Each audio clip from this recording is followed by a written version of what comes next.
Hello hi, నేను మీ history Rafi సార్ని.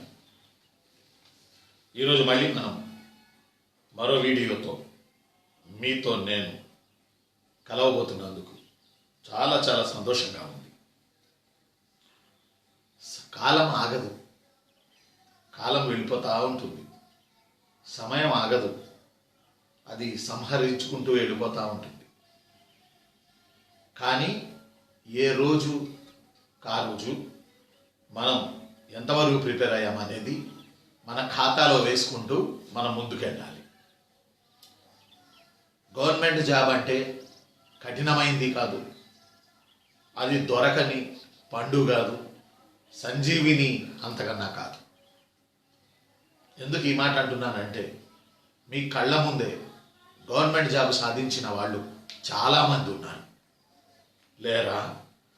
For example, మీ ఊళ్ళో విఆర్ఓ గవర్నమెంట్ జాబ్ హోల్డర్ కాదా? విఆర్ఏ గవర్నమెంట్ జాబ్ హోల్డర్ కాదా? Panchayat secretary government job holder కాదా? ఎంఆర్ఓ గవర్నమెంట్ జాబ్ హోల్డర్ కాదా? ఎంఆర్ఓ ఆఫీస్లో ఆర్ఐఓ గవర్నమెంట్ జాబ్ హోల్డర్ కాదా? ఎంఆర్ఓ ఆఫీస్లో ఉండే మండల వ్యవసాయ అధికారి గవర్నమెంట్ జాబ్ హోల్డర్ కాదా? ప్రభుత్వ ఉద్యోగి కాదా? మండల గణాంకాధికారి ప్రభుత్వ ఉద్యోగి కాదా? అసిస్టెంట్ స్టాటిస్టికల్ ఆఫీసర్ అంటారు, వాడు గవర్నమెంట్ ఉద్యోగస్తులు కాదా?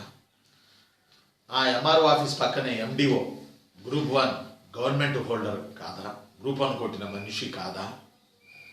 అలానే ఆ పక్కనే ఉన్నటువంటి పోలీస్ స్టేషన్లో ఎస్ఐ కాంపిటేటివ్ ఎగ్జామ్స్ రాసి ఎస్ఐ అయినోడు కాదా?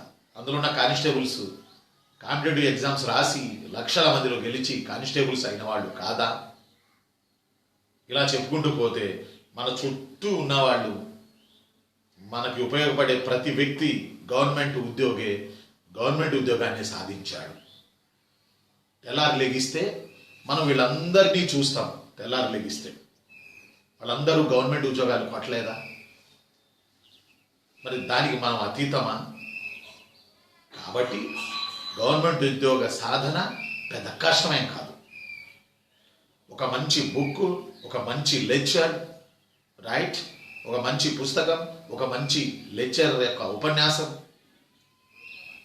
మీలో అంకిత భావం, నిజాయితీ, కష్టపడే ఫీలింగ్స్ మీలో ఉంటే గవర్నమెంట్ జాబ్ ఈజీ కొట్టడం. మీరు మనసు మంచిగా ఉంచుకోండి, నిజాయితీగా ఉంచుకోండి, అంతకు మించి ప్రజలకు సేవ చేయాలి అన్న ఫీలింగ్ తెచ్చుకోండి. ఆ ఫీలింగ్ ఈరోజు రాకపోవచ్చు, రేపు వస్తుంది, ఎల్లుండి వస్తుంది, కొన్నాళ్ళకి అది అలవాటు అవుతుంది. ఆ ఫీలింగ్ కృత్రిమంగా ఉండొద్దు. నా గవర్నమెంట్ జాబ్ వస్తుంది, నేను ప్రజలకు సేవ చేయడానికి పెడుతున్నాను, ప్రజలకి సేవ చేయాలి, ప్రజలు హ్యాపీగా ఫీల్ అవ్వాలి అని మీరు అనుకున్న రోజున ఖచ్చితంగా మీకు గవర్నమెంట్ జాబు వస్తుంది. మీరు 2-3 బిట్లు తప్పులు పెట్టినా దేవుడు కరెక్ట్ చేసుకుంటూ వెళ్ళిపోతాడు. దైవబలం చాలా గొప్పది, రైట్. అందువల్ల నేనేమంటానంటే, గవర్నమెంట్ జాబ్ సాధన కష్టం కాదు. ఇప్పుడు మనం ఒక్కొక్క కాన్సెప్ట్ వేగి చాళుక్యులకు సంబంధించి వదులుకుంటూ ముందుకు సాగుతాం, రైట్. మరి అందరికీ good morning. Life is beautiful. మనం ఏదైతే మన మనసులో అనుకుంటామో అదే మనకి భవిష్యత్తులో కళ్ళకు కనపడుతుంది. ఈ నేపథ్యంలో మనం పాఠాలు చదివితేనే జాబ్ కొట్టాలి కనుక ఒకటి పరీక్షల్లో ఒకటి మానసికం, 2 శారీరకం. మానసికం అని అంటే మన మెంటల్ మంచిగా ఉండాలి, సేవ చేయాలన్న దృక్పథం ఉండాలి. శారీరకం అంటే కష్టపడి కూర్చొని చదవాలి. ఈ 2 అయితేనే జాబ్ కొడతాం, రైట్. ఇందులో భాగంగా మనం వేగి చాళుక్యుల గురించి మాట్లాడుకుంటున్నాం. వేగి చాళుక్యుల కాన్సెప్ట్ బేస్డ్ పాయింట్స్ మనం చెప్పుకుంటున్నాం. ఈ వేగి చాళుక్యుల కాన్సెప్ట్ బేస్డ్ పాయింట్స్లో నిన్న వరకు మనం త్రిపురాంతకాన్ని కుమారగిరి అంటారు అని మనం చెప్పుకున్నాం. అలాగే వేగి చాళుక్యుల కాలంలో కుకుటేశ్వర ఆలయం ఉన్నది. ఇక్కడ శివుడు కోడి ఆకారంలో ఉంటాడు అని చెప్పి మనం చెప్పుకోవడం జరిగింది నిన్న క్లాస్లో. ఆ తర్వాత ప్రధానంగా శైవ మతం, శివుడు శివుడు శివుడు శివుడు శివుడు చెప్పాక మీకు శివుడు అంటే నాకు చాలా ఇష్టం. కాబట్టి ఆ శివుడికి సంబంధించి వేంగి చాళుక్యుల కాలంలో అనేక ఏమంటాం దాన్ని మనం శాఖలు ఉన్నాయి. శైవ మతానికి చెందిన శాఖలు అనేకం ఉన్నాయి.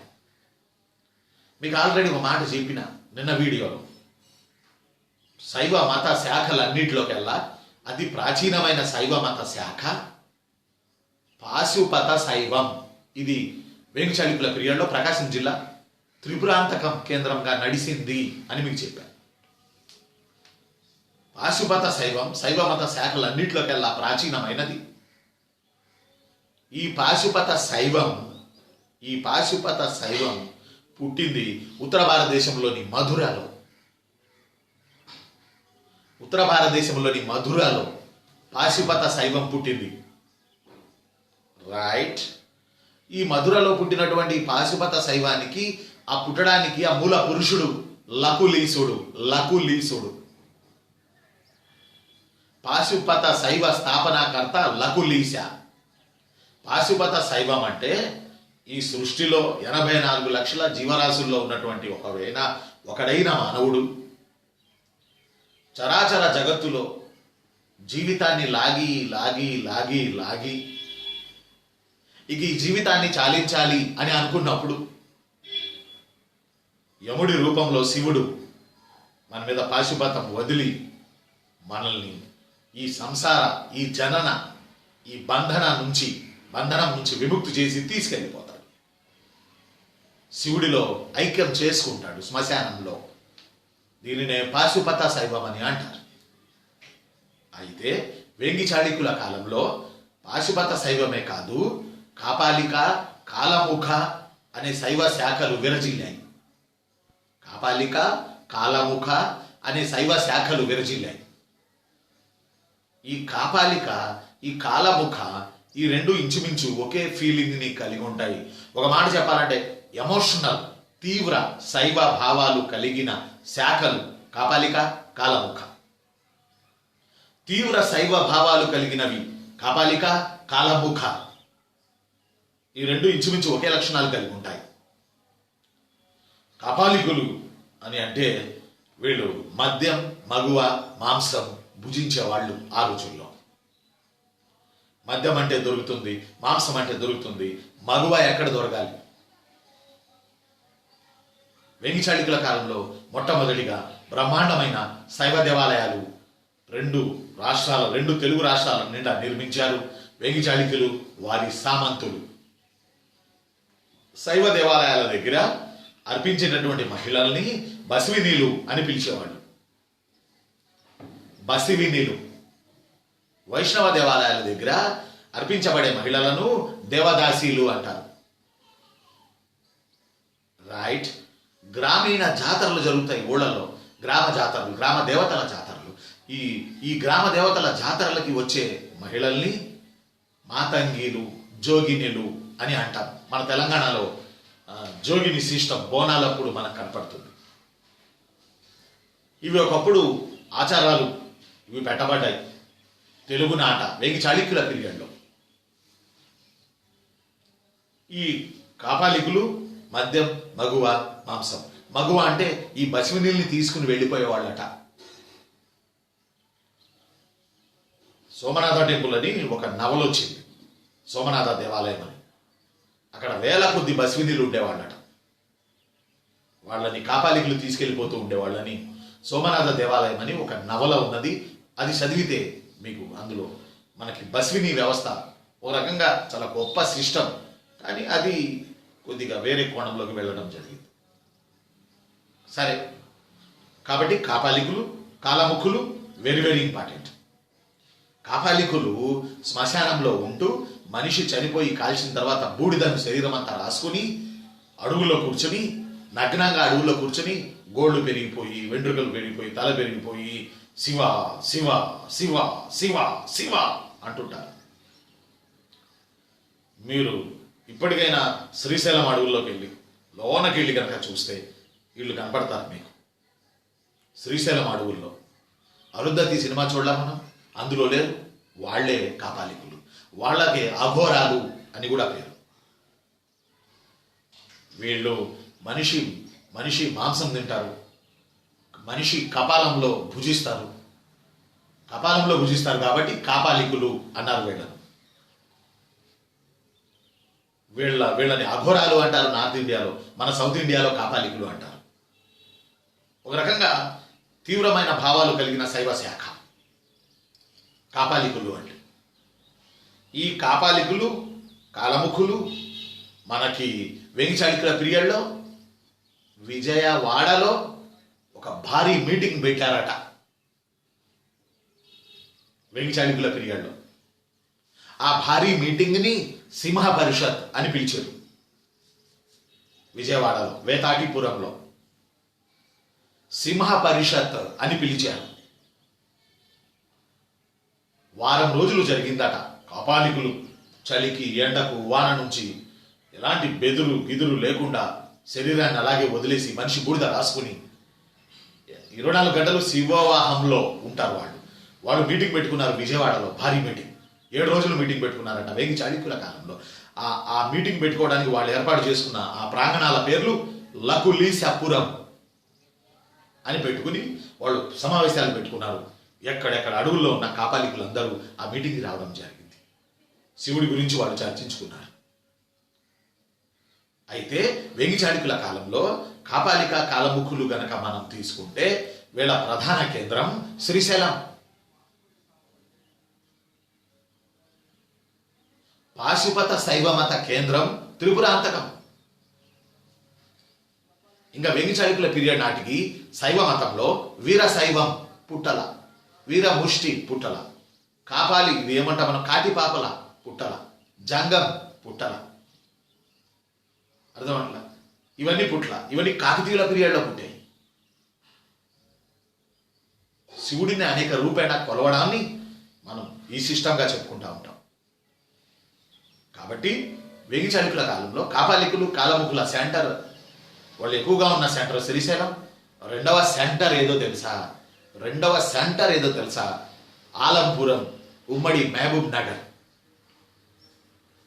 ఆలంపురం ఉమ్మడి మహబూబ్ నగర్ జిల్లా కాపాలికులకి కేంద్రాలు. రైట్.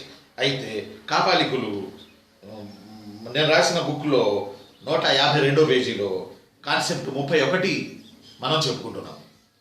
ఇందులో కాపాలికుల నాయకుడు అఘోర ఘంటుడు అని రాసినది.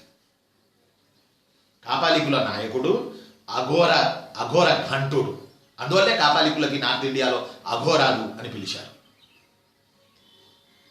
రైట్. అయితే ఈ కాపాలికుల నాయకుడు మూల పురుషుడు అఘోర ఘంటుడు అని మనకు చెప్పిన పుస్తకం ఏది అని అడిగాడు అనుకోండి, మనకు చెప్పిన సాహిత్యం ఏది అని అడిగాడు అనుకోండి, అప్పుడు మనం ఆన్సర్ చేయాలి మాలతి మాధవం అనే నాటకం. వేంగి చాళుక్యుల పీరియడ్లోనో ఆ తర్వాతి కాలాల్లోనో రాయబడిన మాలతి మాధవం అనే నాటకంలో అఘోర ఘంటుడి పేరు రాసి ఉన్నది. ఇతను కాపాలికులకి నాయకుడు. ఉత్తరాన అఘోరాలు అంటారు, దక్షిణ భారతదేశాన కాపాలికులు అని అంటారు. రైట్. అయితే కాపాలికులు ఒంటి నిండా మనిషి శ్మశాన బూడిద రాసుకొని తమ శరీరాన్ని 6 చిహ్నాలతో అలంకరించుకుంటారు. 6 చిహ్నాలతో అలంకరించుకుంటారు. ఖట్వాంగం ధరించి, అంటే ఒక కర్ర ఉంటుంది వాళ్ళ చేతుల్లో, దానికి అంచున ఒక మనిషి ముఖం లాగా వస్తుంది. మీరు అరుంధతి సినిమాలో చూసే ఉంటారు. ఖట్వాంగం అంటారు దాన్ని. ఖట్వాంగం అంటారు దాన్ని. ఖట్వాంగం ధరించి కపాల ఢమరు మృదంగ ధ్వనులతో తిరుగుతూ ఉంటారు. వీరి కేంద్రం కాపాలికుల కేంద్రం శ్రీశైలం. కాపాలికుల కేంద్రం ఏది మన ఆలంపురం. అలానే వీళ్ళు విజయవాడలో మీటింగ్ పెట్టుకున్నారు. వీళ్ళు అమరావతికి కూడా విస్తరించారు. పొద్దున్నే శైవం గురించి మనం చెప్పుకుంటున్నాం. కారణం ఏంటంటే వేంగి చాళుక్యుల అధికార మతం శైవం. వేంగి చాళుక్యుల అధికార మతం రా చిన్ను తమ్ముళ్ళు శైవం రా. అందువల్ల శైవంలో శాఖలు ఇవన్నీ మనం చెప్పుకోవాల్సినటువంటి అవసరం ఉంది మన పోటీ పరీక్షల దృష్ట్యా. రైట్. మరి వేంగి చాళుక్యుల కాలంలో మనం గుర్తుపెట్టుకోవాల్సింది కాన్సెప్ట్ 153 పేజీలో కాన్సెప్ట్ నెంబర్ 33. అంటే పైన 32 ఉంది కాన్సెప్ట్, చెప్తానులేండి. 32కి ముందు 33వ కాన్సెప్ట్ చెప్పుకుందాం. ఇది కూడా వేంగి చాళుక్యులకి సంబంధించిన, ఒక రకంగా చెప్పాలంటే వేంగి చాళుక్యుల్లో ఇది ఉపయోగపడుతుంది, కాకతీయుల కాలంలో ఈ కాన్సెప్ట్ ఉపయోగపడుతుంది. అదేంటంటే మనందరికీ తెలుసు, చెరువులు. వేంగి చాళుక్యులు, కాకతీయులు చెరువుల నిర్మాణానికి విపరీతమైన ప్రాధాన్యం ఇచ్చారు. ఒక మాట చెప్పాలంటే మన తెలంగాణ, మన ఆంధ్ర ఈ రెండు ఆ రోజు బతకడానికి కారణం చెరువులే. కాలువలు ఉండొచ్చు, ఇప్పుడున్న పెద్ద పెద్ద కాలువలాగా ఆ రోజుల్లో లేవు. కేవలం కారణం చెరువుల వల్లే, చెరువుల పుణ్యం వల్లే, చెరువు వల్లే, చెరువు కేంద్రంగా ఉండడం వల్లే, చెరువు బతుకు వల్లే ఈ రోజుకి మనం బతుకున్నాం. ఆ చెరువు ఇంపార్టెన్స్ ఏంటో కాకతీయుల్లో చెప్తానులే. అయితే మనం చెల్లెమ్మ తమ్ముళ్ళు, మనం గుర్తుపెట్టుకోవాల్సిన మెయిన్ పాయింట్ ఏంటంటే, చెరువుల తవ్వకం అనేది వేంగి చాళుక్యుల కాలంలో సప్త సంతాన పుణ్య కార్యక్రమాల్లో ఒకటిగా గుర్తించారు. సప్త సంతాన పుణ్య కార్యక్రమాల్లో ఒకటి చెరువు తవ్వడం వేంగి చాళుక్యుల కాలంలో. అంటే అసలు మనకి సప్త సంతాన పుణ్య కార్యక్రమాలంటే తెలియాలిగా. ఇది చాలా బుక్స్లో ఉంటుంది. సప్త సంతాన పుణ్య కార్యక్రమాల్లో చెరువుల తవ్వకం ఒకటి వేంగి చాళుక్యుల పీరియడ్లో అని ఉంటుంది. ఇదే మాట మళ్ళీ కాకతీయుల పీరియడ్లో కూడా ఉంటుంది. నిజం. మరి నేనంటాను, సప్త సంతాన పుణ్య కార్యక్రమాల్లో చెరువు తవ్వకం ఒకటి అని అంటున్నప్పుడు అసలు సప్త సంతాన పుణ్య కార్యక్రమాలు ఏవి? రేపు అంటారు, రేపు ఎగ్జామ్లో సప్త సంతాన పుణ్య కార్యక్రమాలు చెరువు తవ్వడం ఒకటి, అసలు సప్త సంతాన పుణ్య కార్యక్రమాల్లో లేనిదేది? సప్త సంతాన పుణ్య కార్యక్రమాలలో లేనిదేది అని అడగవచ్చు. అసలు ముందు ఆ 7 ఏంటో తెలియాలిగా. ఏరా చెల్లెమ్మలు, ఆ 7 ఏంటో మనకు తెలియాలిగా. అందువల్ల సాధించి శోధించి ఆ 7 నేను మీకు ఈ బుక్లో రాయడం జరిగింది. చాలా పుస్తకాల్లో లేదు ఇది, మీరు కావాలంటే చూడండి. నేను ఇలా వెతికి రాయడంలో నేను అనుభవించిన ఆనందం, అదేదో అంటారు ఎకనామిక్స్లో మానవ అభివృద్ధి సూచి అని. అంత మానవ అభివృద్ధి సూచి, మానవ సంతోష సూచి నేను అనుభవించాను. దొరికింది రా ఈ మంచి పాయింట్లు అని. వాటిల్లో సప్త సంతాన పుణ్య కార్యక్రమాల్లో ఒకటి బావులు తవ్వడం. మొన్నటిదాకా బావులు ఉండేగా, ఆ తర్వాత పంపులు వచ్చినాయి, ఆ తర్వాత ఈ పోయినాయి, ఇప్పుడు నల్లాలు ఇంటింటికి వస్తున్నాయి. గవర్నమెంట్ చేస్తున్న సంక్షేమ కార్యక్రమాల వల్ల సప్త సంతాన పుణ్య కార్యక్రమాల్లో ఒకటి బావులు తవ్వడం, 2 చెరువులు తవ్వడం, 3 నిధులు నిల్వ చేయడం. రేపటి రోజుకి పనికొస్తాయని నిధులు నిల్వ చేయడం. 4 అగ్రహారాలు బ్రాహ్మణులకి దానం చేయడం. అగ్రహారాలు బ్రాహ్మణులకి దానం చేయడం. 5 ఆలయాలు నిర్మించడం. 5 చిన్నమ్మ ఆలయాలు నిర్మించడం. 6 మఠాలు కట్టించడం. 7 కావ్యం రచించడం. ఈ పుస్తకం ఉన్నవాళ్ళు చూసుకుంటా ఉండండి. మరోసారి చెప్తాను. బావుల తవ్వకం, చెరువుల తవ్వకం, నిధులు నిల్వ చేయడం, అగ్రహారాలు ఇవ్వడం, ఆలయాలు కట్టడం, మఠాలు కట్టడం, కావ్యాలు రాయడం. These are the 7 systems called as a సప్త సంతాన పుణ్య కార్యక్రమాలు in the period of Vengi Chalukyas, in the period of Kakatiyas, right? మళ్ళీ చెప్పండి నాకు. బావుల తవ్వకం, చెరువుల తవ్వకం, నిధులు నిల్వ చేయడం, రైట్? ఆలయాలు కట్టడం, మఠాలు కట్టడం, ఏరా నాన్న కావ్యం రచించడం, మరొకటి అగ్రహారాలు ఇవ్వడం. అగ్రహారాలు ఇవ్వడం ఏది మళ్ళీ ఇంకోసారి చెప్పండి. చెప్పండి త్వరగా చెప్పండి. నాకు వినపడుతుంది కదా, చెప్పండి. ఏంటి? మొదటిది ఏంటి? బావులు తవ్వకం. రెండోది ఏంటి? చెరువుల తవ్వకం. ఇంకోటి ఏంటి? నిధులు నిల్వ చేయడం. ఓకే. ఇంకోటి ఏంటి? దేవాలయాలు కట్టడం. ఇంకోటి ఏంటి? మఠాలు కట్టడం. ఇంకోటి ఏంటి? కావ్యం రచించడం. 6వది కావ్యం రచించడం. ఎస్. మరి 7వది అగ్రహారాలు ఇవ్వడం, బ్రాహ్మణులకి రాజులు, డబ్బులున్న వాళ్ళు, ధనికులు బ్రాహ్మణులకి దానాలు చేయడం, వీటిని సప్త సంతాన పుణ్య కార్యక్రమాలు అంటారు. ఇది టైమ్ ఆఫ్ వేగి చాళుక్యాస్. అయితే చెరువుల నీళ్లను ఉపయోగించుకున్నందుకు గాను ఆ ఉపయోగించుకున్న రైతులు ప్రభుత్వానికి దశబంధ ఇనాం అనే పేరిట పన్ను కట్టేవాళ్ళు. దశబంధ ఇనాం పేరిట పన్ను కట్టేవాళ్ళు. దశబంధ నేరాల పద్ధతి అని వెంకచాళికుల పీరియడ్లోనే మనం చూసాం నిన్నటి వీడియోలో. ఈరోజు వీడియోలో దశబంధ ఇనాం పద్ధతి అంటే ఏంట్రా బాబు అని అంటే, వేగిచాళుక్యుల కాలంలో చెరువుల నీళ్లను రైతులు ఉపయోగించుకున్నందుకు తమకు పండిన పంటలో 10వ వంతు ప్రభుత్వానికి చెల్లిస్తారు. దశ అంటే 10 కదా, 10వ వంతు ప్రభుత్వానికి చెల్లిస్తారు. దీనిని దశబంధ ఇనాం పద్ధతి అంటారు. ఫర్ ఎగ్జాంపుల్ 100 బస్తాలు వడ్లు పండి 10 బస్తాలు గవర్నమెంట్కి ఇస్తారు, 90 బస్తాలు వాళ్ళు తీసుకుంటారు. నీళ్లు ఇస్తుంది కదా గవర్నమెంట్, చెరువులు నిలబెట్టి సప్త సంతాన పుణ్య కార్యక్రమాలు చేసి. అందువల్ల వేగిచాళుక్యుల కాలంలో సప్త సంతాన పుణ్య కార్యక్రమాలు చాలా ముఖ్యమైనవి. చెరువుల తవ్వకం, దశబంధ ఇనాం పద్ధతి, వీటిని మీరు మర్చిపోవద్దు. రేపు రాయబోతున్న group 2 AP history, particularly AP history ఎగ్జామ్లో. అయితే ఒక పాయింట్ ఏంటంటే, వేగిచాళుక్యులు సిలబస్ తెలంగాణ చరిత్ర సంస్కృతిలో ఉండదు. కాబట్టి ఈ వీడియో చూస్తున్న మన తెలంగాణ పిల్లలు వేగిచాళుక్యులు చదవకండి. వేగిచాళుక్యులకి సామంతులుగా ఖమ్మం జిల్లాలో మధిర చాళుక్యులు, ఖమ్మం జిల్లాలో ముదిగొండ చాళుక్యులు వేగిచాళుక్యులకి సామంతులుగా ఏలారు. వాళ్ళ చరిత్ర తెలంగాణ చరిత్ర కిందకు వస్తుంది. వేగిచాళుక్యుల చరిత్ర ఏపీ హిస్టరీ కిందకు వస్తుంది.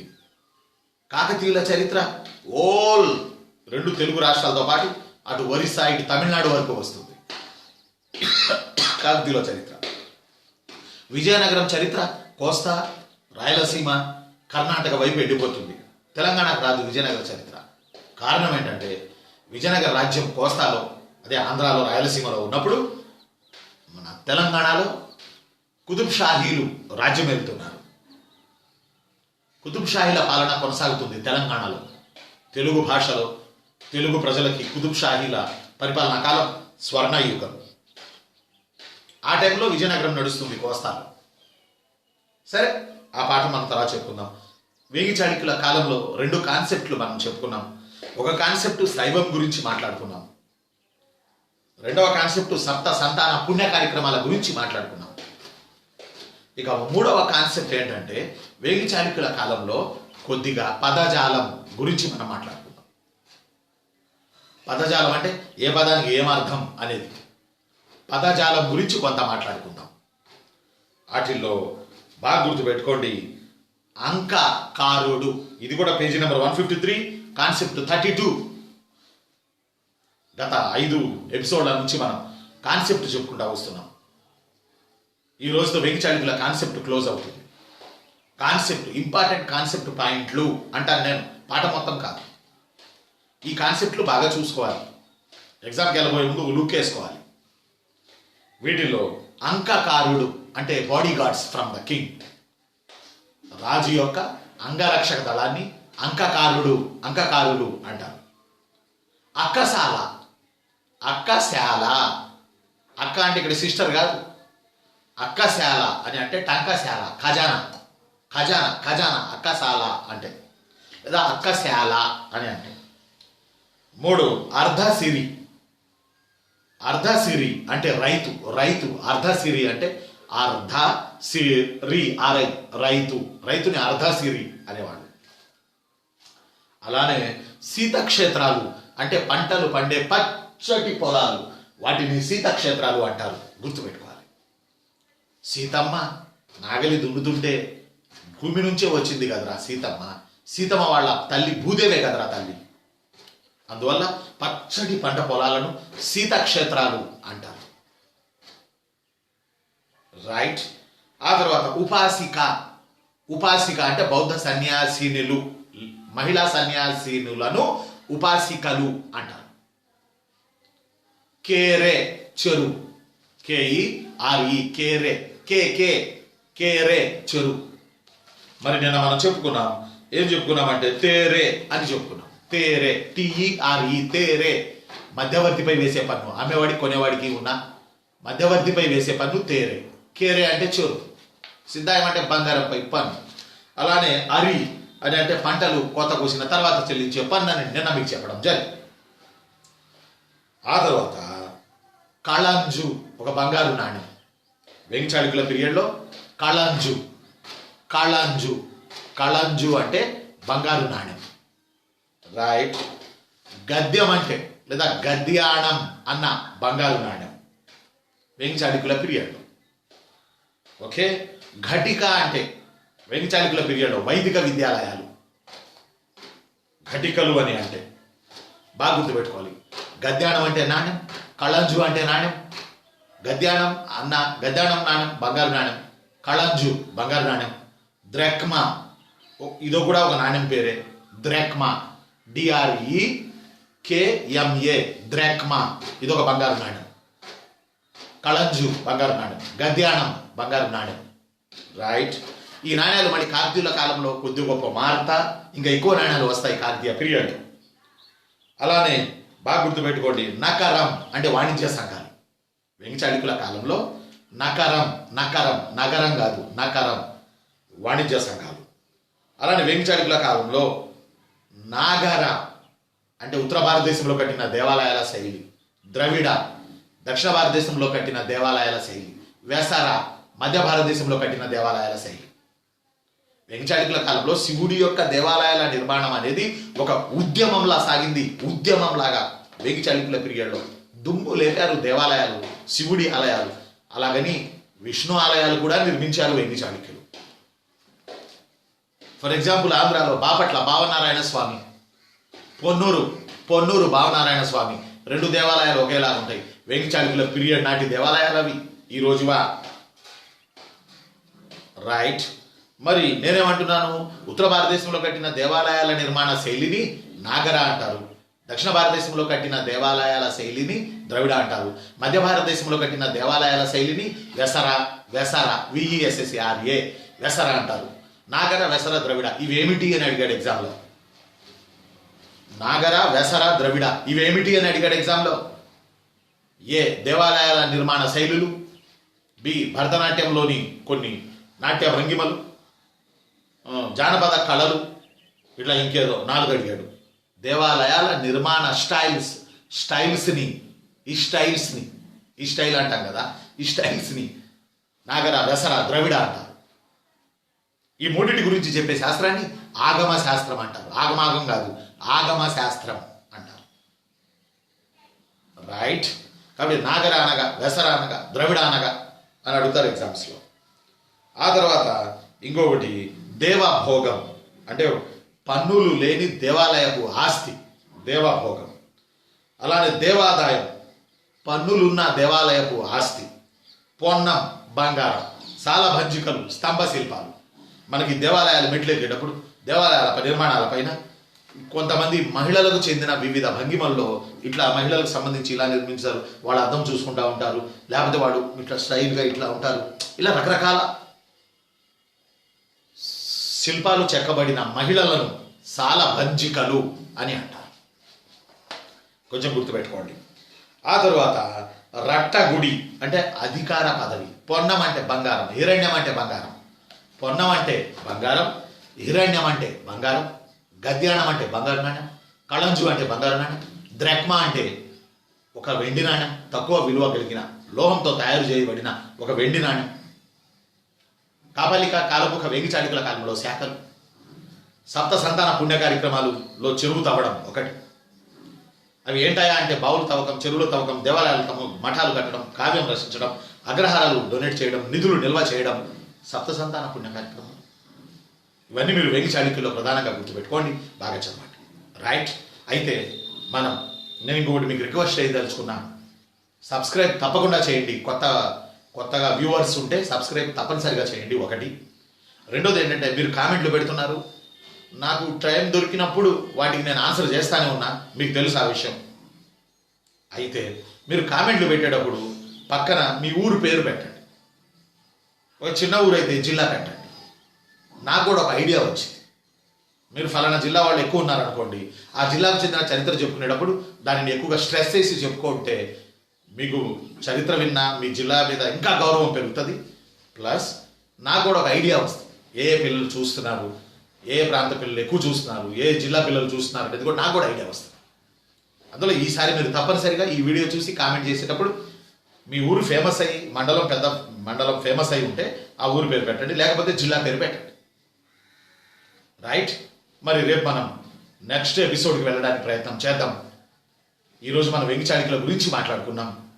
ఈరోజు కూడా దేవుడు మళ్ళీ మనకి కష్టపడడానికి మరో రోజు దేవుడు మళ్ళీ మనకి ఇచ్చాడురా.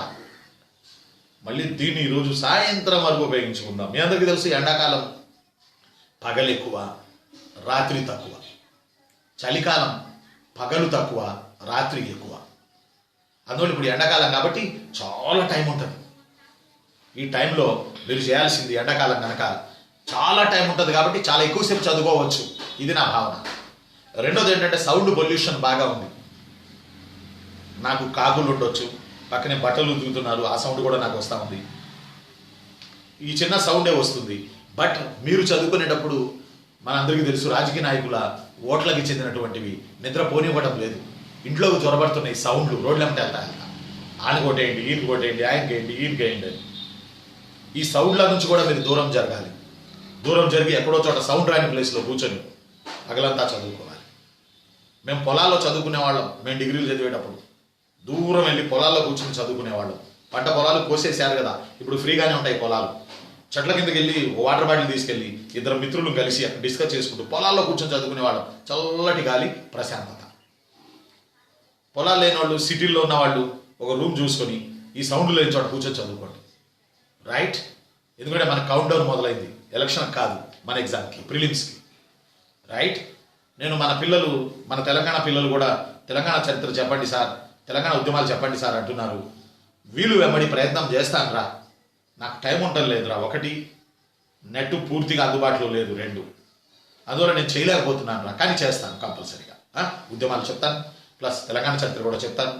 అయితే ఈ లైన్ నడుస్తుందిగా. ఈ లైను ఇక నుంచి నేను చెప్పే కాకతీయులు కానీ, విజయనగరం కానీ, కుతుబ్ షాహీలు కానీ, ఇవి తెలంగాణ పిల్లలు కూడా హాయిగా వినొచ్చు.